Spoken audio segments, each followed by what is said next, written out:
out, it's going to Smurf! The scenario, it first comes from an idea from Thomas, which was to venture into dreams. This idea emerged from the discovery of an old Game Boy game called the Smurfs Nightmare.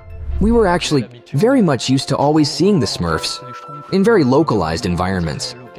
Our intention was basically to step out of this familiar setting of the forest, and also the Smurf village, so we could offer something unique to the players. That's why we chose the theme of dreams. And each dream corresponds to the character of a Smurf we need to save. So, for example, Vanity Smurf, with the theme of self-confidence, the idea of losing his mirror, loss of confidence, and how he finally manages to accept who he is to ultimately overcome his demons, so to speak.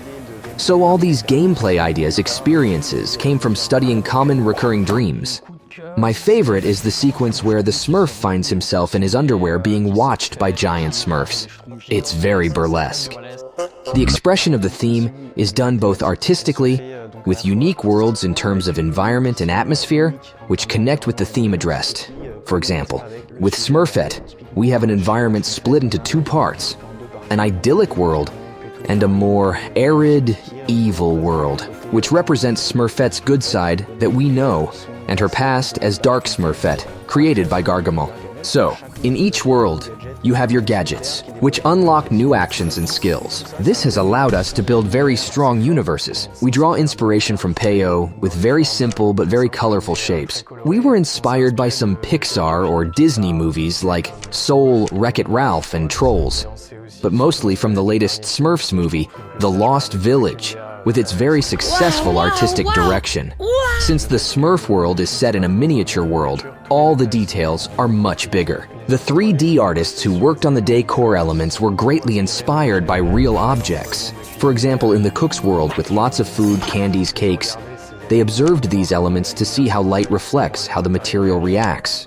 I have a preference, I think, for Vanity Smurf's world, which is set in the clouds and is very interesting, with things disappearing, mirror games, and a city in the clouds, with just this sea and this ocean of clouds, which I really like. There was also a lot of work on the music to capture the Smurf universe, the ambiance. It was a real challenge to find how to convey a dream through music. They were created by Valentin Lafort. He worked on Mission Malfoy and the Smurfs 2 as well. So these are original compositions specifically for the game. The game's atmosphere, I think, is quite light, even though we are dealing with the issue of the whole village being asleep. It's very vibrant, very colorful, there's quite a bit of humor. I would say it's friendly and fun, because you can play the game with 2 players. It's a game where you share an experience together, even if you can play it solo. It's also about having the Smurfs accompany you during the adventure, because even if you play alone throughout the levels, you always have plenty of Smurfs around you. So it's very friendly and fun because the Smurf universe, even if we tackle complex themes, we always maintain a very joyful atmosphere. When you got a Smurf, you got a Smurf! So, the biggest challenges were first a technical challenge since we switched engines.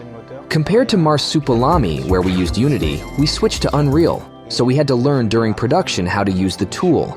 So the first challenge was to translate our ideas into a new engine for us. Oh no! What a Smurf-dastrophe! One of our main challenges was to develop the team to ensure we maintained our creative ambitions. For me, the greatest difficulties of the game were making the game work equally well for 1 or 2 players. So we had lots of ideas that worked for 1 player, but when we faced the issue of how does this work for 2, sometimes ideas were just scrapped and we came up with new ones. Regarding the community, I think it's about staying true to the license, especially with the real-world setting of the village where we find all our iconic characters and their habits.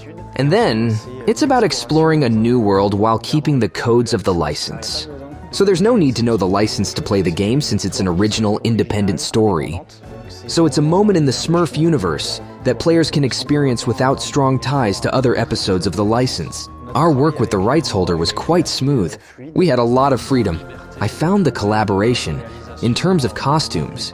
Even if we had to add new Smurfs, they were very flexible with us. We were able to propose many ideas that were accepted for the game. They were very open-minded from the start of the project, so the collaboration was very positive. We are going to release the best game we can, and we hope it will please the fans. Don't include that part.